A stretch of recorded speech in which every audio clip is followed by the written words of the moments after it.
Gas cylinder दरवाढीच्या निषेधार्थ तसेच सुरत चेन्नई महामार्ग व रेल्वे प्रकल्पासाठी भूसंपादन करण्यात येणाऱ्या जमिनींना योग्य मोबदला मिळावा या मागण्यांसाठी जिल्हा काँग्रेस कमिटीच्या वतीने आज धाराशिव येथे जिल्हाधिकारी कार्यालयासमोर आंदोलन करण्यात आले। हे आंदोलन ॲडव्होकेट धीरज आप्पासाहेब पाटील, अध्यक्ष जिल्हा काँग्रेस कमिटी धाराशिव उस्मानाबाद यांच्या मार्गदर्शनाखाली पार पडले। शासनाने गॅस सिलेंडरच्या दरामध्ये अचानक मोठी वाढ केल्याने सर्वसामान्य नागरिकांवर आर्थिक भार वाढला असून याचा तीव्र निषेध आंदोलनकर्त्यांनी व्यक्त केला। तसेच सुरत चेन्नई महामार्ग व रेल्वे प्रकल्पासाठी सुरू असलेल्या भूसंपादन प्रक्रियेमध्ये शेतकऱ्यांच्या जमिनींचे योग्य मूल्यांकन करण्यात आले नसल्याचा आरोप करण्यात आला। अनेक जमिनी हंगामी बागायती असूनही सरसकट जिराईत दाखविल्यामुळे शेतकऱ्यांना योग्य मोबदला मिळत नसल्याचे आंदोलनकर्त्यांनी सांगितले। काँग्रेस सरकारच्या काळात 2013च्या भूसंपादन कायद्यानुसार बाजारभावाच्या 5 पट मोबदला देण्यात येत होता। मात्र सध्याच्या शासनाने त्यामध्ये बदल करून शेतकऱ्यांवर अन्याय केल्याचा आरोप करण्यात आला। या आंदोलनात जिल्ह्यातील शेतकरी, काँग्रेस पदाधिकारी, युवक काँग्रेस, महिला काँग्रेस तसेच विविध संघटनांचे कार्यकर्ते मोठ्या संख्येने सहभागी झाले होते। AR news Marathi, Rupesh Dolare, Dharashiv. या सरकारनं गॅस दरवाढ जाहीर केली। घरगुती गॅस माग 60 रुपये आणि व्यावसायिक गॅस जवळजवळ 150 रुपयाच्या पुढे या ठिकाणी जाहीर केला। मला वाटतं सर्वप्रथम आपण जिल्हा काँग्रेस कमिटीच्या वतीनं आपण त्यांचा जाहीर निषेध करू। 2014 साली ज्यावेळेस मनमोहन सिंग साहेबांचं सरकार असताना, काँग्रेसचं सरकार असताना त्या काळात आपल्याला सबसिडी मिळत होती। ती सबसिडी काढून या भाजप सरकारनं हे जी काही गॅस दरवाढ केलेली आहे ती सर्वसामान्य जनतेला परवडणारी नाहीये। त्यावेळेस संसदेवर माजी मंत्री स्मृती इराणी या ठिकाणी गॅस सिलेंडर घेऊन गेल्या। मला वाटतं आता तीच वेळ मला वाटतं या ठिकाणी आले की सर्व काँग्रेस नेते या ठिकाणी संसदेवर गॅसचे सिलेंडर घेऊन जातील। आपण पाहतोय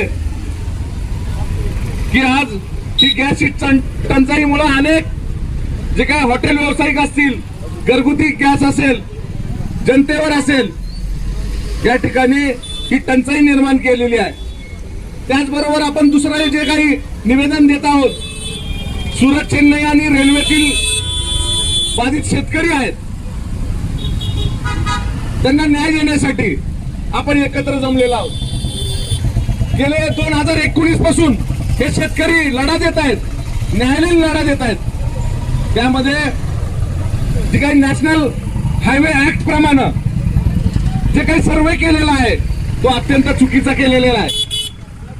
सरसकट जमिनी हंगामी बागायत दाखवल्यात, जिरायत दाखवल्यात, त्यामुळे त्याचं मूल्य अत्यंत कमी प्रमाणात दाखवलेलं गेल्यामुळं ह्या शेतकऱ्यांवर जी काही त्यांचं बाजार मूल्य कमी होत गेलेलं असल्यामुळं त्यांना तिथं रेट मिळत नाही। मी एका ठिकाणची उदाहरण देऊ शकतो की धुळे सोलापूर जो हायवे आहे तो या ठिकाणी या सुरत चेन्नईचा क्रॉस लाईन या ठिकाणी गेलेली आहे।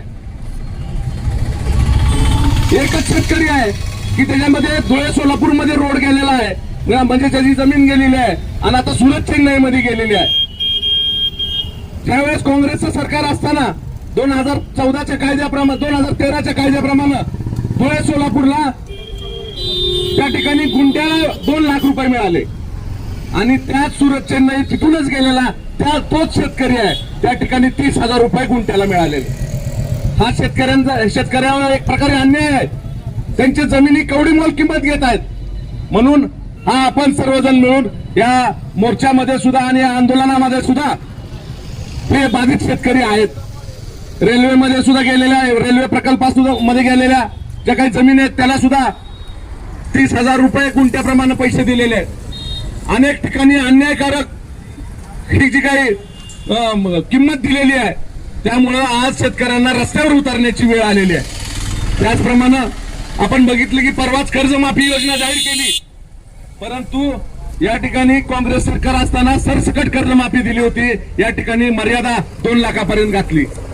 परंतु ज्यांनी रेग्युलर चालू बाकीमध्ये आहेत त्यांच्यावर अन्यायकारक या ठिकाणी अन्याय केलेला आहे. त्यांना प्रोत्साहन 50,000चं अनुदान दिलेलं आहे. आमची काँग्रेस कमिटी तर्फे मागणी आहे की त्यांना सरसकट सगळ्यांना एकसारखं द्यावं आणि जे भरतायत त्यांना सुद्धा 2 लाखाचीच मदत या सरकारनं करावी ही अशी मागणी आपण जिल्हाधिकाऱ्यामार्फत सरकारकडे करत आहोत. त्यामुळं आज कमी वेळामध्ये सर्वजण एकत्र आलात. सर्व शेतकरी सुरत चेन्नई मधील सर्व बाधित शेतकरी या ठिकाणी आले. रेल्वे बाधित शेतकरी या ठिकाणी जमिनी बाधित झालेले आले, ते सुद्धा आले.